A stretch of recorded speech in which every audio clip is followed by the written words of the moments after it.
My name is Ashton Reeser, and I am interviewing Miss Ella Merle Booth Blackburn today for my History 713 class at Liberty University.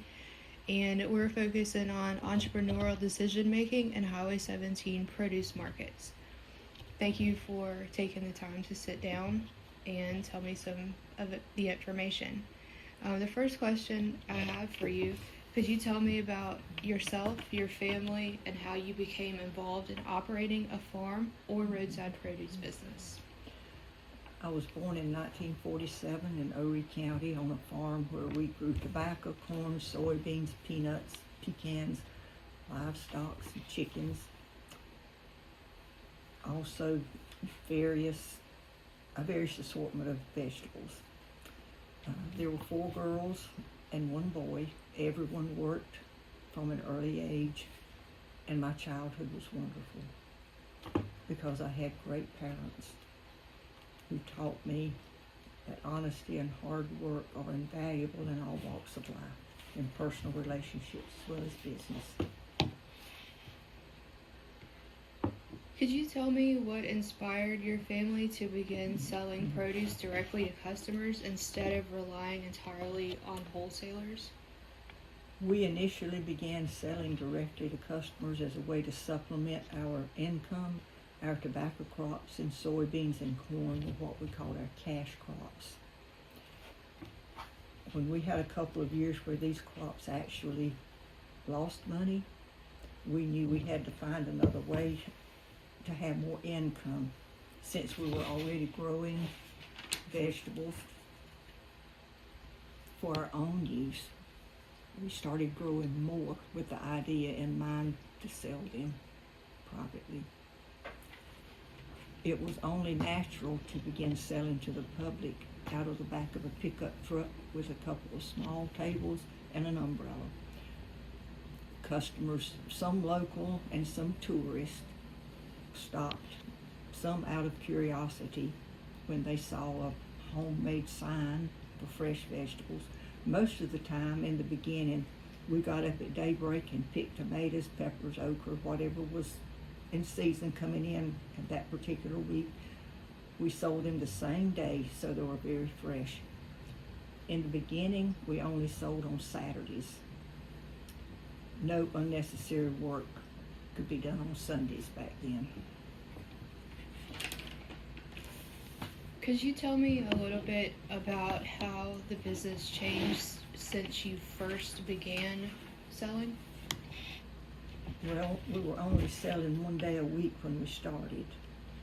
Then, as my siblings and I got older, we started selling on Sunday afternoons, which proved to be more profitable than Saturdays. People would go by on their way from church or heading back north after their week at the beach, and they'd buy boiled peanuts or fresh tomatoes, butter beans, peas, whatever, garden, spring onions, Irish potatoes. Sometimes my mother sold vegetables that she had canned in mason jars so tourists could take them home even if they were from far away. They still tasted fresh. We went from the back of a truck selling on Saturdays to a lean-to kind of shelter in a couple of years, then an enclosed one. I married and moved away, and my parents and 2 siblings continued to grow and sell vegetables until my father's death. His decline in health, it caused him to stop with tobacco crops, so the little produce stand was a much needed extra source of income still. And if we can turn direction a little bit to entrepreneurship, what qualities do you believe are most important for someone operating a successful roadside produce market? You should have some understanding of the farming of the vegetables. Be willing to work hard and rise early. Be honest with your customers. Never pass off old produce as being fresh. They will know and not come back. When your family would make business decisions, what information would you say they paid the closest attention to? Would it be something like weather or tourism, crop prices, fuel prices? How well a certain crop yielded, the profit from it. We looked at the past years, and we would end up planting a lot more crops like peanuts, potatoes, peas, beans that could be put in jars if they didn't sell immediately. That way there was no loss.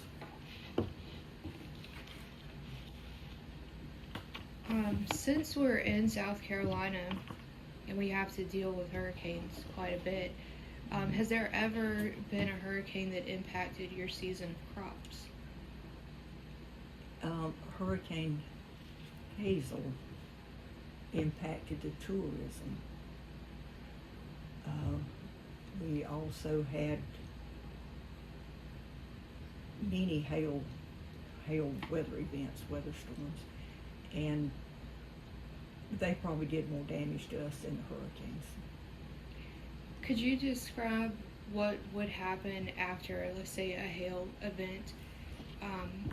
Would all of your crops be lost, or would you turn direction to another crop for the following year? Well, whatever was in the ground then that was young would be lost. And sometimes we could replant, oftentimes not. The hail was sometimes so bad it would just beat the crops totally into the ground. In that case, it was just a loss. I'm sure that impacted business quite a bit.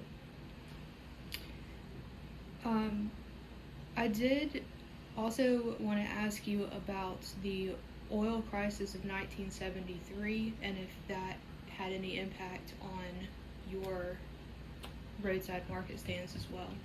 Definitely. It definitely did, because gas was expensive, and gas, sometimes you could not find a place to fill up when you got there. Word traveled, so people didn't.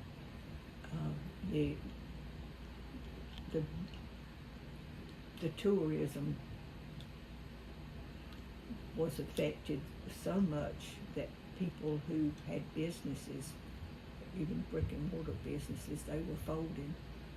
So it did affect us, but we would still go out and sell what we had. And like I said, if we couldn't sell it, we canned it, we preserved it, and we could sell it at a later date. Could you tell me a bit about, with regard to market signals, what tells you that customer demand is changing? Customers began to want more convenience. They wanted their peas and beans shelled, their peanuts boiled, where used to people would buy them that were not boiled and take them home and do them themselves.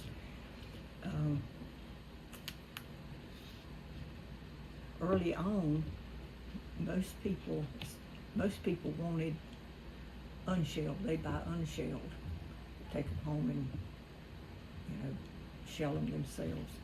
But it became more about convenience. We've talked a bit about this already, but I have it as a listed question. Have tourists influenced what products you chose to sell?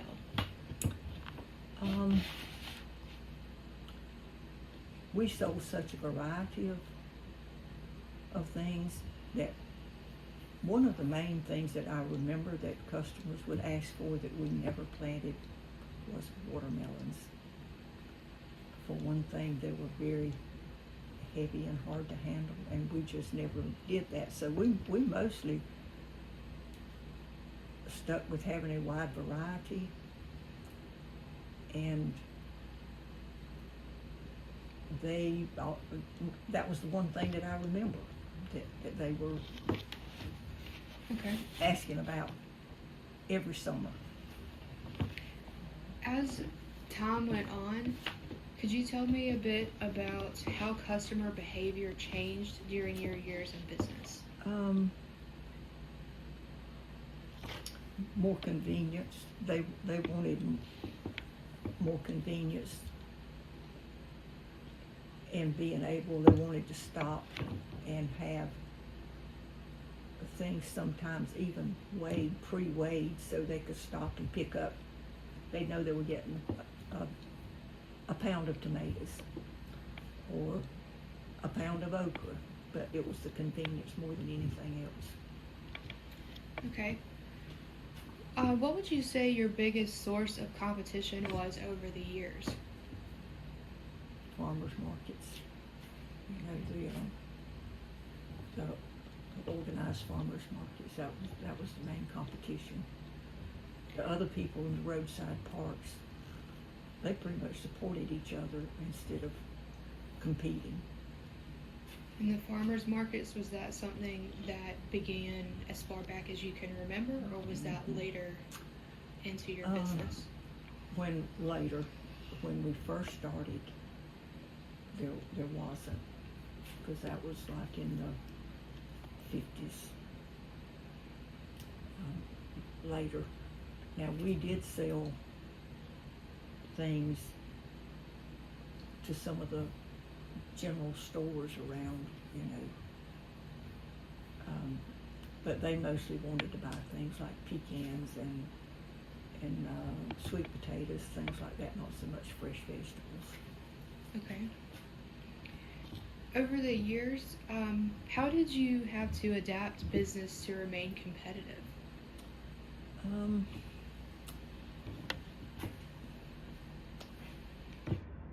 Well, we're no longer in business now, but we would set up and open up earlier than the other roadside markets.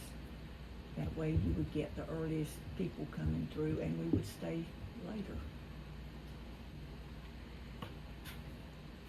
Could you tell me a bit about how have inflation, rising fuel prices, or changes in interest rates affected the decisions you make for your business? It really, that part of it did not affect our business directly, because we never took out loans to operate. We were pay-as-you-go farmers, that's what we were. Okay. Have there been periods when the economy changed the way you farmed or marketed your products? If business was off, if tourism was off, because of a slow economy, we took fresh vegetables, canned them, so they wouldn't spoil, and then we could take them out to the stand and sell them already prepared to put in the pot and cook. What role have government programs played in helping or sometimes making it more difficult to operate your business? They played very little role in our operations. Not much oversight in the early years like there is now. How important has Highway 17 and tourism been to the success of the business that you had? Very, very important, because when people are going on vacation, you have tourists, they spend freely, they spend more. They don't budget their money like if you're selling to a strictly local market. If you could give advice to someone wanting to start a roadside farm market today, what would it be? Have a background in farming, know something about that. Be prepared to work very hard and keep detailed records so you would know from one year to the next what, what really is more profitable. I know you have mentioned a couple of times that you no longer are in business with the family farm, but if you could say, looking back over the years that you were, what business decision had the greatest impact on your success? I think the fact that we were already growing vegetables and we knew what we were doing, and it just expanded from there, and we built from that. And anything that if we didn't sell it, we could use it. And what do you think the future holds for family-owned roadside produce markets in South Carolina? I think it will continue to grow because people value the fresh, locally grown vegetables, and they like the experience of dealing with local people and seeing how friendly and welcoming our neck of the woods is. Most people are willing to pay more if they know they're getting fresh quality produce.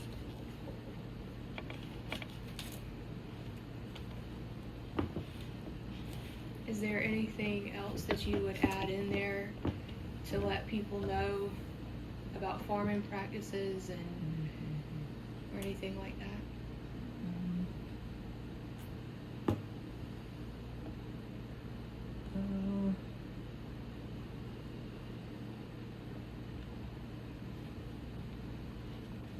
Okay.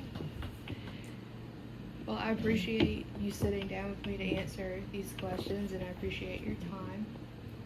Thank you for your input. Thank you. It was nice to reminisce.